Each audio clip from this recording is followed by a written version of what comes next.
Welcome to Speaking of Grace, the weekly message podcast from the Whole Life Church in Orlando, Florida. We're a multi-ethnic, multicultural, and multi-generational congregation committed to our mission of loving people into a lifelong friendship with God. We are committed to our vision of being a church without walls, fully engaged in serving the people of our community. Thank you for joining us as we continue Speaking of Grace. Oh, thank you so much, worship team. Thank you, Chad Carlson. I love this guy. He was a member at the last church I was a pastor at, and he is the real deal, my friends. He is one of the kindest, most humble people you will meet. I was somewhat surprised when I was invited to his studio to hang out. He was doing something very nice for my daughter. And there's 2 Grammys sitting on his shelf, just like, I put pictures of my family on mine. We're truly blessed that Chad will be doing a music workshop this afternoon at 3:30. And even if you're not really musical, if you want to see how people think through these kind of things, it's creativity really in general. So feel free to be there at 3:30. If you didn't sign up, that's okay. Just show up. And then at 6 o'clock, Chad and friends are going to have a concert, so don't miss out on that. Today I'm continuing on a 4-part series that we are doing on love. It's called The Greatest of These, and in the Greek language there are 4 words that are used for love. In English we generally have one word that describes a lot of different things that we love, as I talked about last week. But in the Greek language they break up the word into 4 different kinds of love. C.S. Lewis wrote a wonderful book on this topic called The 4 Loves, and I actually was planning on doing this series before I remembered that he did that, but if you want to read that, C.S. Lewis is amazing.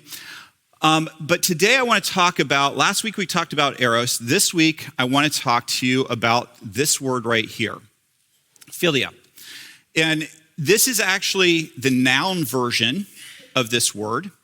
And it's often translated in the Bible as brotherly love or friendship. And it describes a love between equals, companions, or family members. It's a love based on mutual appreciation, shared values, and a common bond.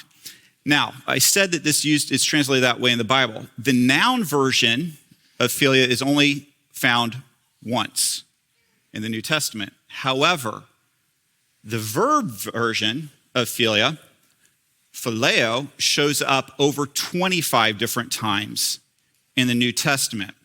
And one of the things, by the way, that I take away from that is that God is much more interested in us in seeing love as an action than talking about it as a concept. You follow me? One time as a concept, over 25 times as an action. And so the verb it means to have an affection for, to cherish, or to be fond of. It implies a deep emotional pull or a natural attraction to someone or something. I want you to kind of keep that in the back of your mind because I'm going to run through a bunch of Bible verses where this is used. And I want to see if you can see how this definition matches up with what I'm talking about. In short, philia is the kind of love that has tender affections for another, but it always expects a response. It's the friendship type of love. In a marriage, eros makes us lovers, and phileo love makes us dear friends. In phileo love, we share thoughts and feelings and attitudes and plans and dreams. And I found that quote and loved it. It was on a website called preceptaustin.org. And I love that statement because I think it is just a beautiful encapsulation of this idea of phileo or philia. So let's go ahead and take a quick look through a bunch of Bible verses relatively quick to see how this word is inserted into the Bible. So let's take a look at this. We're going to start off with the only place where it's used as a noun. James is writing, he says, "You adulterers, don't you realize that friendship," and there we go, philia, "with the world makes you an enemy of God." I say it again. If you want to be a friend of the world, you make yourself an enemy of God. And the interesting thing about the second time where it uses this word friend or philia there, it is an adjective in this particular, in the second. In the first, it's a noun. In the second, it's an adjective. It's describing something. So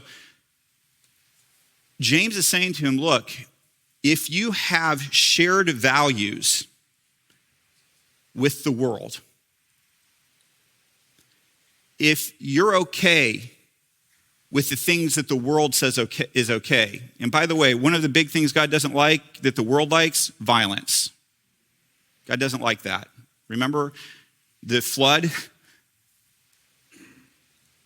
God doesn't like selfishness. God is selfless, and he wants us to be selfless. So the values of the world would encapsulate selfishness, violence, which is selfish, and a number of other things. But when our values align with the values of the world, we've got a problem. Let's understand that we shouldn't love the people in the world. Well, the Bible tells me that God so loved the world. So God loves the world, but there's a different word for love that's used there. And we're going to talk about that in 2 weeks. The different word for God loving the world. And God does want us to love the world, but what God doesn't want from us is shared values.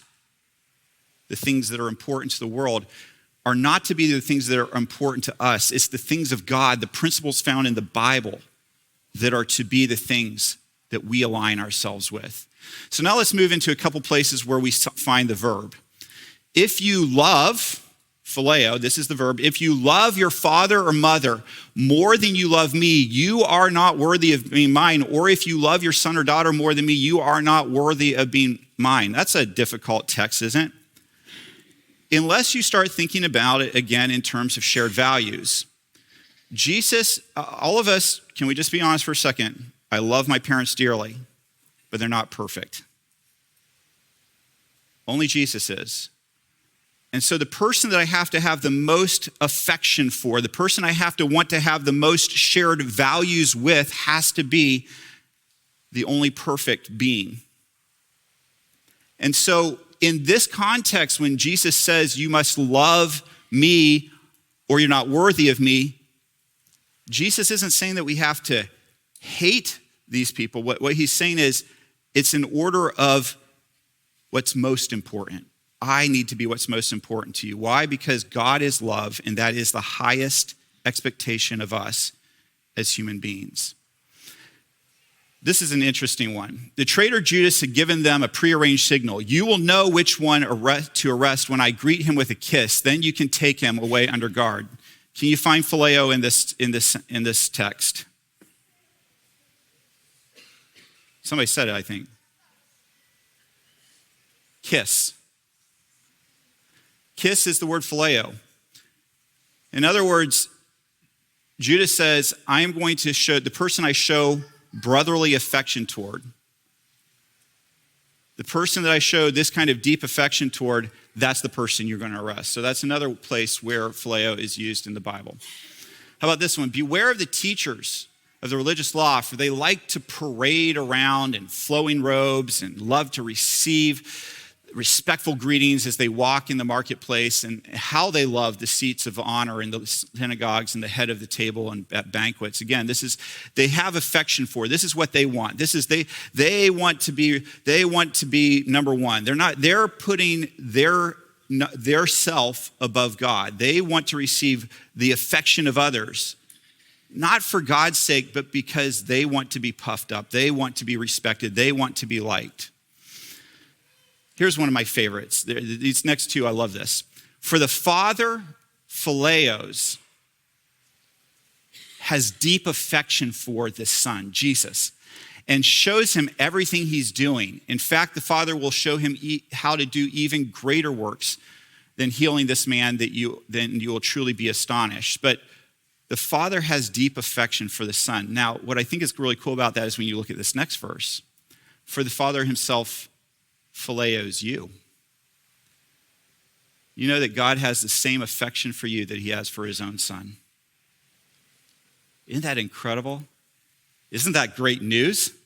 I know I'm not worthy of that kind of love, but yet God still gives me his deep affection for me. In this verse, for those who love their life in this world will lose it. Those who care nothing for their life in this world will keep it for eternity. Again, if you have to have a deep affection. If you have a deep affection for your life and for what's best for you, God says that's not where your focus has to be. Your priority has to be God's way of doing things. Others and God over yourself. Here's another one. I correct and discipline everyone I love, so be diligent and turn away from your indifference. Here's another one. Have you ever felt like when you're going through trials and difficulties and when you sometimes look back on the things you think, maybe God did put that in my way? But have you ever stopped to think maybe God did that because he has deep affection for me, not because he's angry at me? I have children, and this text never really sunk in for me until I've had children for a little while. And one of the things that I know as a parent is one of the most difficult things to do is discipline my children because it's painful. I want them to be good people, but I don't like doing things that they're not going to enjoy. I want life to be fun. And yet I know to be a good parent, I have to discipline my children in love if I want them to turn out to be the human beings that I want them to be. And God has that deep affection for you and me that he doesn't discipline us out of anger or meanness, but out of a deep affection for us. Two other places where this word is used, and they're pretty significant, is one is the story of Lazarus, where Jesus is told, your friend, your phileo, has passed away. And so because I have limited time, I'm not going to get deep into that story, but that's one place. And then probably the master class that most people, when they preach on this subject, are always going to talk about when they talk about phileo in the Bible, is the story of Jesus and Peter on the beach. And I'm going to come back to that later, but in order to understand that story, you have to understand a Greek word for love that I haven't introduced yet. So don't worry, we'll come back. All right? Are we good so far? Kind of getting a picture of what phileo looks like in the Bible? Perfect. So now I want to go ahead and throw a little twist on you. Here is phileo, well, kind of. Let me read it to you, see if you can find it. Don't forget to show hospitality to strangers, for some who have done this have entertained angels without realizing it. Is phileo in here? Kind of. It's actually a smash up of two words. It's the word hospitality that is shown up there is the word that we're going to be talking about. But it's this word in Greek, philoxenia. It takes phileo, smashes it with xenia. So it smashes love with stranger. So literally it means love for the stranger. So if you look at that, don't forget to love the stranger, which means to show hospitality to them. For in doing so, some have entertained angels. Am I the only kid that was always looking for angels growing up because you read this verse and you're like, if I give you a glass of water, did I meet an angel right here? I see a couple of you. I know I'm not alone. All right. So this word is used two places. The first place I just showed you. Here's the second place it's used. Let me back up a little bit. So we've talked about phileo, but I'd like to show you one place where xenos is used as well, and that's right here. For I was hungry, and you gave me, and you fed me. I was thirsty, and you gave me a drink. I was a stranger, and you invited me into your home. The word stranger there is exactly that word xenos, X-E-N-O-S. So you've heard the phrase xenophobia, right? Fear of strangers. So the word that we're talking about is the opposite of that. Instead of the love of the fear of strangers, it is the love of strangers. So in Romans 12:13, the Bible says this about this topic. When God's people are in need, be ready to help them. Always be eager to practice hospitality. For a long part of my life, when I read this text, I read it as kind of one complete thought. It's like, hey, when Christians are in need, be nice to them and do hospitable things for them. But let me go ahead and show you this out of the Young's literal translation, which kind of translates the Bible in the exact order the words are used in. So let's try this out. To the necessities of the saints communicating, the hospitality pursuing. Now you're more confused, right? What is this? I want to suggest to you that in my study of this, these are two different thoughts that God wanted us to consider together. The first one is, yes, we are to take care of our fellow Christians. Let's communicate with each other when we have need. Let's have this conversation. And let us show hospitality. Let us pursue loving the stranger. So the one side, it's loving God, loving our fellow believers. And then the other side is loving those that we don't know, loving the person that isn't like us. Philoxania goes beyond inviting friends over. It involves providing safety, food, and care to those who are unknown, different, or in need. This really shouldn't be a surprise to us in the New Testament because the Old Testament spells it out. The same word that we're talking about when we talk about phileo is the equivalent in Hebrew is used in this text. Do not take advantage of foreigners who live among you in your land. Treat them like a native-born Israelite and love them as you love yourself. Remember that you were once foreigners living in the land of Egypt. I am the Lord, your God. So have you ever had anybody give you philoxenia? I have. When I was 16 years old, I got my first trip out of the United States. It was a mission trip to Mexico. And it was an incredible, 7 or 10 days. It was amazing. When you're 16, you pick up languages a lot quicker than you do now. And so by the end of, the time there, I was absolutely not even close to proficient in Spanish, but I could kind of understand what the gist of a conversation was. And it was time for us to leave. We were in Mexico City. We were on one side of Mexico City. The airport was on the other side. And the pastor who had organized the whole trip did an amazing job, got all of our group out there, 20 or so people, whatever, out at the front of the hotel. He ordered a bunch of taxis, and we had a bunch of equipment because we'd been building a church, so we'd brought in construction equipment, all kinds of stuff. So we had people and equipment that we had to get to the airport. So the pastor started divvying up the equipment and the people and putting them in cabs and sending them to the airport. Well, it got down to just him and myself. And he looked at me and said, "Ken, this did not turn out the way I wanted it to. I thought that I'd be able to put you and me in a cab together because you're 16 and I don't want to send you alone. But there's no way I can put all the remaining supplies and us into a cab. So I'm going to need to put you in a cab with supplies and I'm going to have to go in another cab with supplies. And what I want you to know is I've already paid the cab driver. He may want to stop and try to pick up another fare because they kind of do that sometimes in Mexico City to make a little extra money. They're not supposed to do that. Don't let him do that. You just tell him he's been paid. Go straight to if he gives you any problem, just tell him to go to the airport and just stick with that. Okay. So I get in the car, in the cab, and literally 2 blocks later, the cab driver turns around and he starts hammering me in Spanish to give him more money. Now, I know what he's saying. But I went ahead and played the dumb white guy card. No hablo español. I don't know what you're saying. I don't know what you want. I don't know. I'm just going to play stupid. And if that was a lie, I have asked for forgiveness. Don't worry, okay? But he does not let up. I mean, he's getting more and more persistent, and I'm getting more and more scared.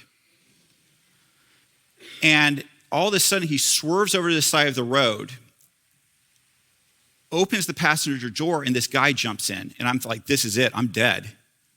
He's picked up his accomplice. They're going to steal all the stuff in the car. They're going to hold me for ransom, or they're going to murder me. I don't know which. This is not ending well.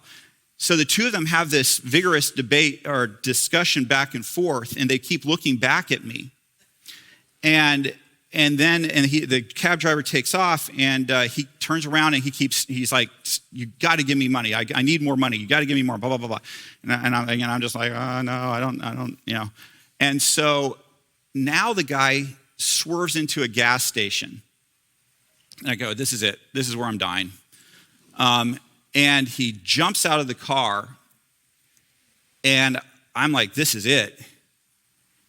And the guy in the front seat turns around and looks at me, and I'm like, oh, are you the one that's going to kill me? I don't know. And the guy turns around and looks at me, and I can tell this man does not speak English by any stretch of the imagination. But you know what? He tries. He doesn't say anything to me in Spanish. Instead, he says,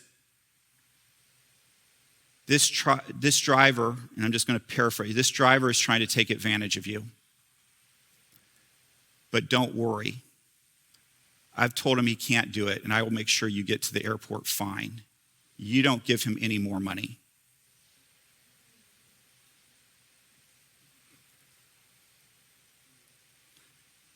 Would you say that's a good description of philoxenia? This man didn't know me. I'm a stranger in his country.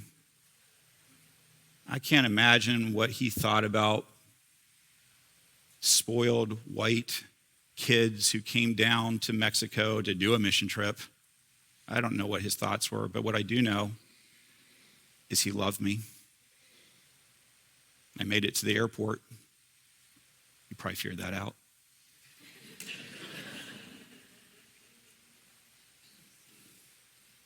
Take a moment. When was the time that you received love from a stranger? Completely undeserved. Somebody who maybe didn't look like you, worship like you, think like you. When did you receive that?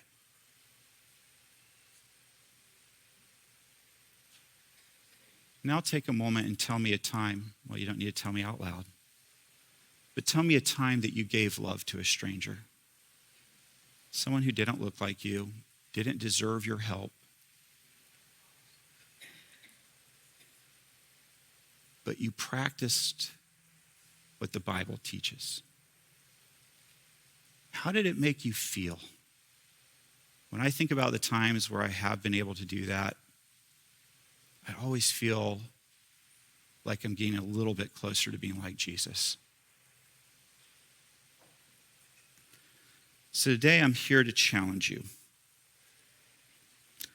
I'm here to challenge you to phileo and to philoxenia. And so I want to give you a couple tools. Out in the lobby today we have some guests. They are with a wonderful organization that is called Care Portal, and they have an app, and I'll let them describe what it is. Connection changes everything. For a mom who might lose her kid, for a caseworker who wants to keep families together, for a church called to love. Care Portal is a common good technology that locates, meets, and delivers real needs in real time. It's a generosity-forward supply chain that gets the right people involved at the right time, surfacing and solving the types of immediate needs that place families at risk for separation. We call it care sharing. By creating radical access to immediate needs, the community is empowered to step in. Caseworkers report. People and organizations respond. Neighbor by neighbor, neighbor to neighbor, we prevent the preventable and organically transform the future of child welfare. Connection changes everything, and it's closer than ever before. So that's one way you can practice if that meets an interest that you have. Another thing that I think we need to talk about is what's happening in the United States right now. I don't want to talk about it, do you? I don't want to talk about it because when I do, it feels like I lose friends. I have people angry at me. And yet, family disease flourishes in darkness. And when we can't talk to each other about the difficult things happening in our world, we're going to have a problem. It's one of the reasons why this year we're going to be inviting groups that specialize. Groups like Peace and Justice Institute and other groups that specialize in helping churches and people who care for each other through the difficult conversations about what's happening in our world. Through topics like immigration that are dividing us. And so next week, PGI will be here, and I hope you'll visit them and talk to them. But family, as we look at the current events taking place in our country, I imagine that there are those of you listening to this sermon who are feeling a profound tension between love for your country and the call to philoxenia and to follow Christ. I recognize that for many in this room, the desire to secure borders and the rule of law isn't rooted in malice, but in a sincere love for your community, a sense of fairness, a concern for the safety of your neighborhoods, and a respect for the order that allows us as a society to flourish. I want you to know, I believe those concerns are valid. They're worthy of vigorous discussion that creates fair and just solutions. And I also know that there are those in this room today listening to this sermon that feel deep despair and anguish. They believe that sincere love for family has to extend beyond their own zip code. They argue that if our love is only for those who look like us or hold the same passport, it isn't the phileo of the Bible. They feel a deep grief when they see the church prioritize national comfort over the love of the stranger. Their concern is rooted in a sense of fairness that says, if we were the ones fleeing violence or hunger, if we wanted a better life for our kids, would we want the order of a closed door or the order of a welcoming land? They believe that this society only flourishes when its greatness is measured by its compassion for the outsider, not just its ability to keep them out. I will be transparent with you today and confess that I am in this latter camp. I have been appalled at the hate that I see. Hate from protesters screaming curses and being violent to law enforcement, and the hate and separation that we see happening.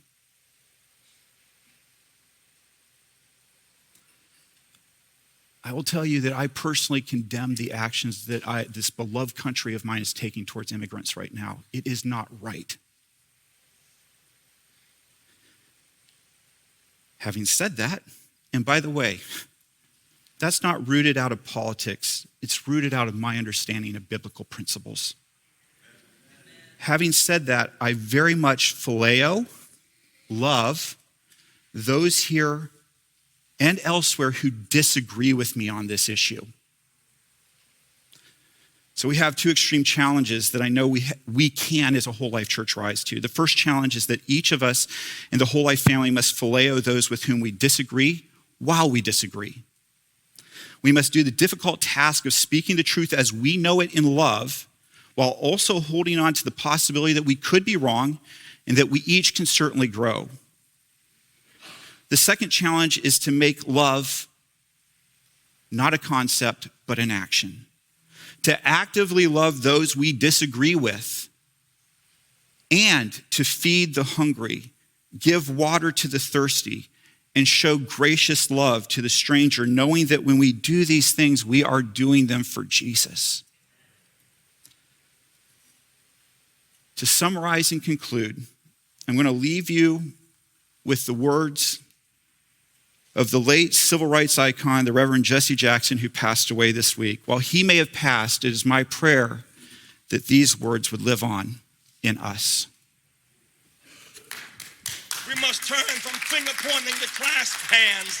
We must share our burdens and our joys with each other once again. We must turn to each other and not on each other and choose higher ground.